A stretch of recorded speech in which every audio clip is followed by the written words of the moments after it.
brought to you by Silver Pumps. Top quality और consistent performance के लिए सिर्फ सिल्वर पंप्स नाम याद रखना।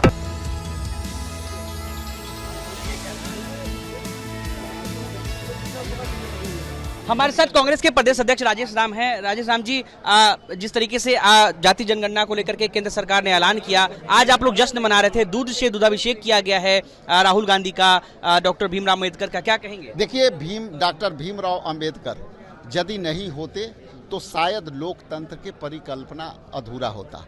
बाबा साहेब भीमराव अंबेडकर ने एक परिकल्पना के तहत पूरी कमेटी का निर्धारण करके उसमें जितने भी प्रौढ़ लोग थे, आज सामाजिक न्याय के परिप्रेक्ष्य में, धर्मनिरपेक्षता के परिप्रेक्ष्य में और हमारा जो प्रेम्बल है उस प्रेम्बल के परिप्रेक्ष्य में उन्होंने संविधान निराया।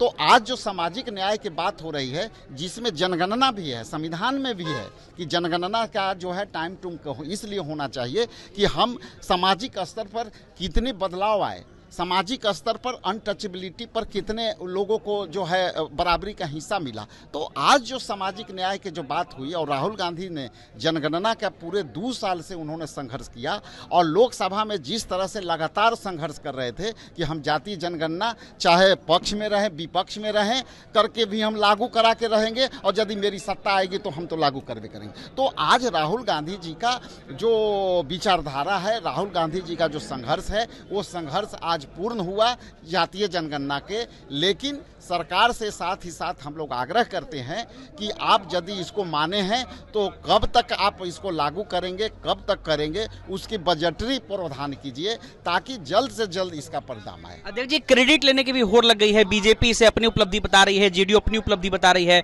आप लोग खुद जश्न मना रहे हैं, क्या कहेंगे किसकी वजह से आखिर ये फैसला लिया गया है? सबसे बड़ा योगदान इसमें किसका मानते हैं आप? देखिए, क्रेडिट लेने का होड़ में हम नहीं हैं और ना हमारे नेता क्रेडिट लेने के होड़ में है। हमने कहा कि हमारे नेता 2 साल से क्या बात कर रहे थे।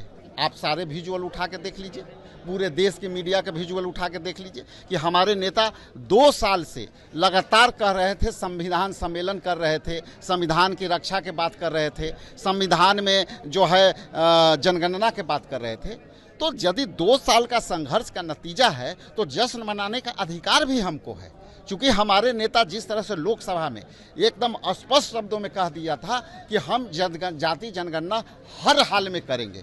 आप एक उदाहरण ले दीजिए कि जब कोरोना आई थी 2020 में, तो कोरोना काल में उन्होंने भविष्यवाणी कर दी थी कि टॉर्च जलाने से नहीं जाएगी कोरोना, और यहाँ देश में जो है बहुत संकट आने वाली है, सरकार इसको समझे।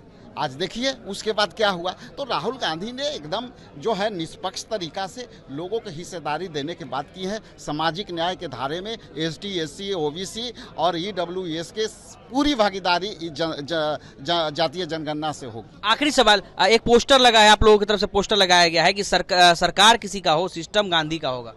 देखिए, गांधीगिरी पूरे विश्व में है और गांधी जी एक विचारधारा थे, गांधी व्यक्ति नहीं थे। और गांधी जी को इसी विचारधारा को जो है विपक्ष मारना चाहती है और सारे कांग्रेस परिवार और कांग्रेस के लेगेसी गांधी के विचारधारा पर चलती है। और गांधी जी का विचारधारा क्या था? सत्य अहिंसा पर चल करके हम उसकी बातों को आगे लाएंगे। तो हम सत्य अहिंसा पर चल करके, हम सामाजिक न्याय के पथ पर चल करके, न्याय के पथ पर चल करके हम जो है लोगों के संघर्ष कर करके लोगों के जनहित के मुद्दों को लेकर के आए हैं। हम इसमें ये जो सरकार बात मानी है जातीय जनगणना का, राहुल जी का संघर्ष का है और ये अहिंसा जो है सत्य अहिंसा का जीत भी है, राहुल गांधी जी का भी जीत है। क्योंकि गांधीगिरी जो है ना, वो इतनी बड़ी विचारधारा है जो बढ़िया को झुका देता है। आज मोदी जी को भी झुकना। चलिए, तो देखिए हमारे साथ कांग्रेस के प्रदेश अध्यक्ष राजेश राम थे, उन्होंने क्या कुछ कहा आपने सुना है। अनिकेत कुमार, बिहार तक।